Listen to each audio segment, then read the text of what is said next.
فطرت کے 3 اصول ہیں جو ہیں تو بڑے تلخ لیکن سچ ہیں، تو میں آپ کی خدمت میں عرض کرنا چاہتا ہوں، بہت غور کیجیے گا۔ پہلا قانون فطرت یہ ہے کہ دیکھیے اگر کھیت میں دانا نہیں ڈالا جائے گا نا تو قدرت اسے پھر گھاس پھوس سے بھر دیتی ہے، یہ ایک اصول ہے۔ اسی طرح اگر دل و دماغ میں صالح اور نیک خیالات سے پر نہ کیا جائے اسے تو پھر کج فکری اس میں اپنا مسکن بنا لیتی ہے اور پھر اس میں صرف الٹے سیدھے خیالات آتے ہیں اور وہ دل شیطان کا گھر بن جاتا ہے۔ یعنی اگر اس میں اللہ کی یاد نہیں ہے تو پھر انسان مستقل ہی سوچنے لگتا ہے کہ میں نے فلاں کو نیچے کیسے دکھانا ہے، فلاں کو ذلیل کیسے کروانا ہے، فلاں کی ایسی تیسی کیسے کرنی ہے۔ معذرت یہ تھوڑا سلینگ ورڈ ہے لیکن سمجھانے کے لیے ضروری ہے، تو پھر وہ یہی سوچتا رہتا ہے۔ اس لیے خدا ہم مثبت سوچیں، ائمہ علیہ السلام کی یاد کو دل میں رکھیں تاکہ خبیث حرکتوں کی طرف دماغ جانے ہی نہ پائے۔ یہ ہے پہلا اصول کہ اگر آپ اپنے دماغ کو خالی چھوڑیں گے تو میں نے عرض کیا کہ جیسے زمین کو آپ کھیت میں دانا نہیں ڈالیں گے تو اس میں گھاس پھوس اگائے گی، تو کبھی بھی خالی نہیں رہ سکتا دماغ، پھر وہ شیطان کا کارخانہ ہے۔ دوسرا قانون فطرت جو اسی سے جڑا ہوا ہے وہ یہ کہ جس کے پاس جو کچھ بھی ہوتا ہے نا وہ وہی کچھ آگے بانٹتا ہے۔ یاد رکھیے گا کیا مطلب اس کا، یعنی آپ اگر خوش مزاج ہیں تو آپ دوسروں کو بھی خوشیاں بانٹیں گے، آپ ڈپریسڈ ہیں تو آپ دوسروں کو بھی وہی وائبز دیں گے، آپ عالم ہیں تو علم بانٹیں گے، فساد کرنے والے ہیں تو معاشرے میں فساد پھیلائیں گے، آپ اگر دیندار ہیں تو آپ دین بانٹیں گے، اگر آپ ایک خوف زدہ انسان ہیں تو دوسروں میں بھی خوف ہی بانٹیں گے۔ یہ اصول ہے قدرت کا کہ جو آپ میں ہے وہی آپ بانٹیں گے۔ اس لیے خود میں مثبت احساس پیدا کرنے کی کوشش کیجیے، اچھی چیزیں سیکھیں، قرآن و نہج البلاغہ اور صحیفہ سجادیہ کو پڑھیں کہ اہل بیت کی فکر ہم بانٹ سکیں اپنے خاندان میں اور اپنے معاشرے میں۔ ہمارا دماغ ہے نا وہ خالی نہ رہے، وہ قرآن سے، نہج البلاغہ سے، صحیفہ سجادیہ سے، اہل بیت علیہ السلام کی احادیث سے، دعاؤں سے پر رہے۔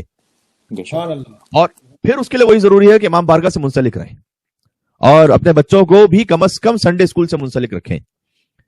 یہ کم از کم ہے جو عرض کر رہا ہوں، بعض لوگ اسے زیادہ سے زیادہ سمجھتے ہیں کہ ہم نے بس مدرسے میں بھیج دیا تو ہماری ذمہ داری ختم ہو گئی، اب جو ہے مدرسہ جانے بچہ جانے، ایسا نہیں ہے۔ آپ نے کم سے کم یہ کرنا ہے کہ اپنے بچے کو مدرسے کا شوق دلوانا ہے اور اسے توجہ کے ساتھ وہاں پر بھیجنا ہے۔ اب تو ماشاءاللہ 450 کے قریب بچوں کی تعداد پہنچ چکی ہے ماشاءاللہ، اور یہ آپ کے اعتماد کا بھی اظہار ہے الحمدللہ پنجتن سوسائٹی آف وکٹوریا پر، اور یہ خود ہماری ذمہ داریوں کو بھی بڑھا دیتا ہے کہ اور سنسیئرلی اس میں کوشش کریں۔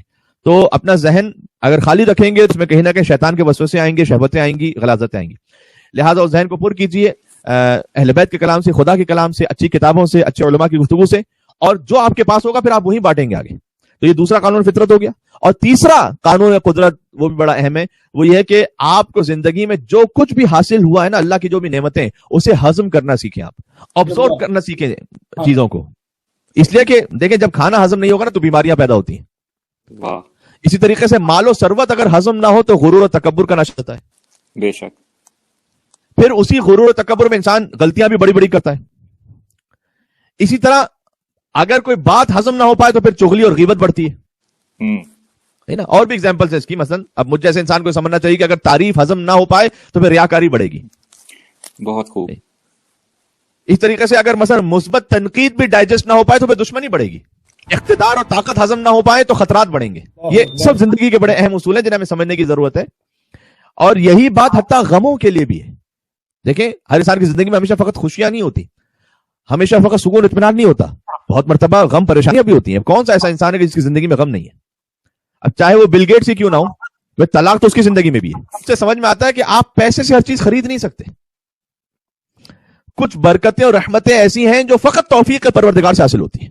تو فقط مال و دولت کو بھی سب کچھ نہ سمجھیں کہ مثلا اگر میرے پاس مال و دولت ہے، آپ کے پاس فائنینشیل فریڈم اگر آ گئی، فائنینشیل فریڈم کسے کہتے ہیں؟ سادہ الفاظ میں فائنینشیل فریڈم کی تعریف یہ ہے کہ مجھے پیسے کے بارے میں سوچنا نہ پڑے۔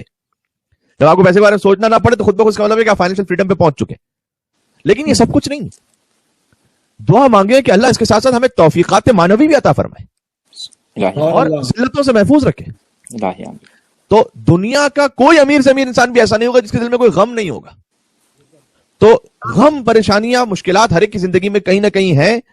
اچھا، لہٰذا جب جنتی جنت میں پہنچیں گے تو سورہ فاطر کی ایک آیت ہے، آیت نمبر 34، وہ جنتی جنت میں پہنچ کے کہیں گے وَقَالُوا الْحَمْدُ لِلَّهِ الَّذِي أَذْهَبَ عَنَّا الْحُزْنَ إِنَّ رَبَّنَا لَغَفُورٌ شَكُورٌ۔ بہت خوبصورت ہے، حمد اس اللہ کی جس نے آج غموں کو ہم سے دور کر دیا۔ اللہ اکبر۔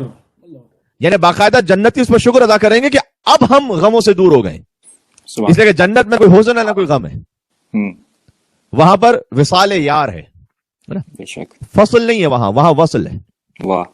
تو پھر اللہ سبحانہ و تعالیٰ نے فرمایا کہ جنتی یہ کہیں گے سورہ فاتر میں کہ حمد اس پروردگار کی جس نے غم و حزن کو ہم سے دور کر دیا، اور ان ربنا لغفور شکور، دو صفات ذکر ہوئی اللہ عز و جل کی کہ یقیناً ہمارا رب بہت معاف کرنے والا بھی اور قدردان بھی ہے۔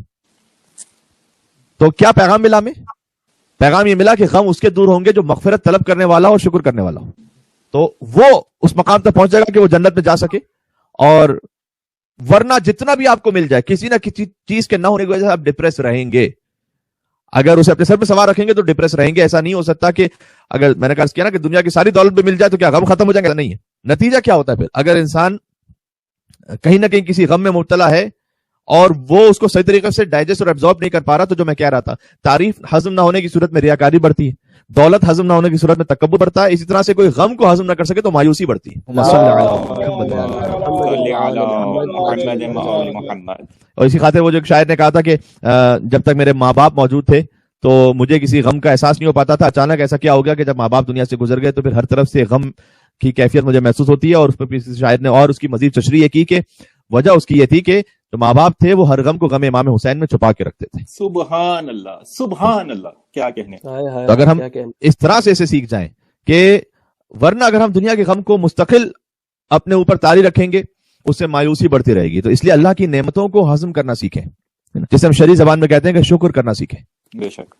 تو اپنی زندگی کو بامقصد بنائیے اور مخلوقات خدا کی زندگیوں میں آسانیاں پیدا کرنے والے بنیں۔ سبحان اللہ۔